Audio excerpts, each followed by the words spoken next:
Zatrzymaj się na chwilę, wyłącz autopilota, spójrz na swoje życie z dystansu.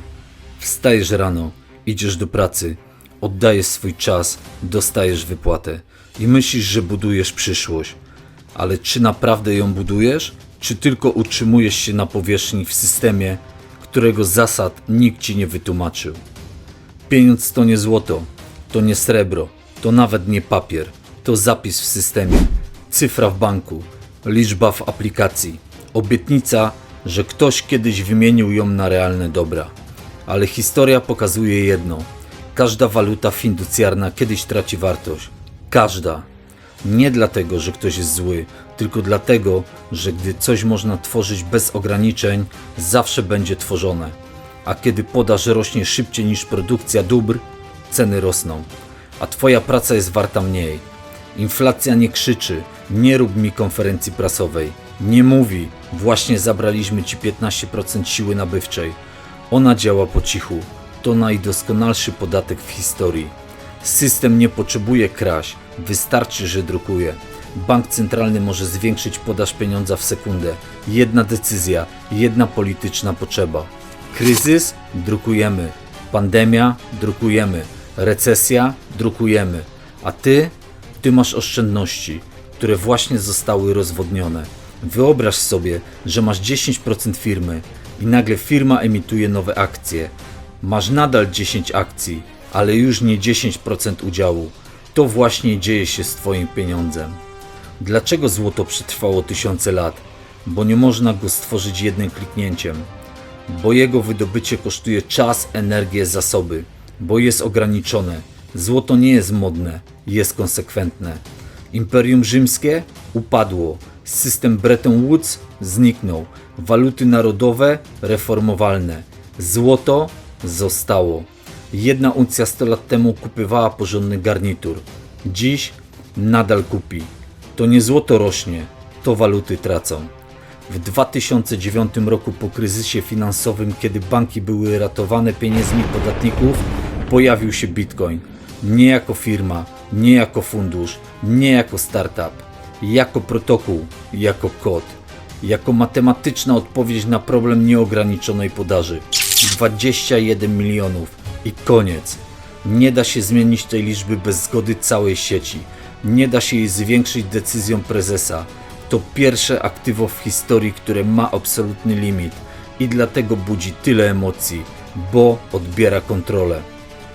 Nie myśl, że to po prostu droga. Bitcoin nie daje gwarancji, daje zmienność.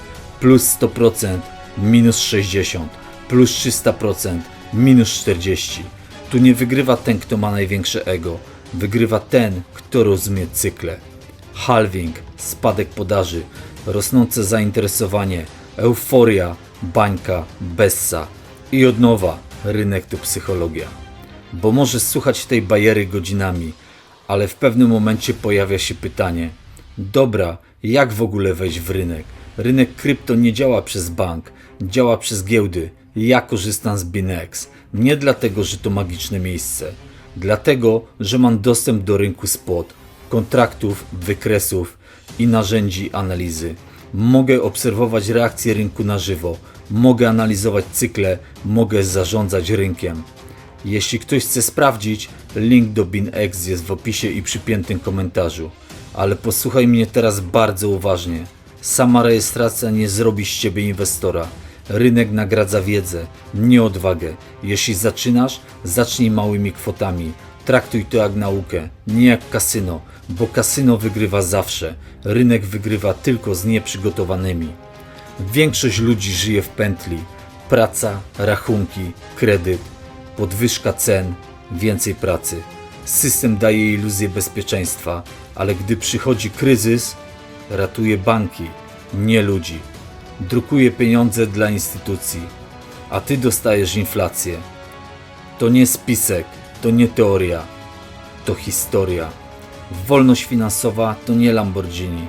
To możliwość powiedzenia: nie muszę. Nie muszę brać każdej pracy. Nie muszę zgadzać się na wszystko. Nie muszę żyć od wypłaty do wypłaty. Ale żeby to osiągnąć, musisz wyjść poza standardowy schemat. Dywersyfikacja to nie moda, to tarcza. Złoto, krypto, gotówka, wiedza. Największym wrogiem nie jest bank, nie rząd, nie system, to twoje emocje. Strach w dołku, chciwość na szczycie, FOMO w hoście. Jeśli nauczysz się kontrolować emocje, wygrywasz 90% rynku. Nie wiem, czy system się zawali. Nie wiem, czy Bitcoin będzie wart 1 milion. Nie wiem, kiedy przyjdzie kolejny kryzys. Ale wiem jedno.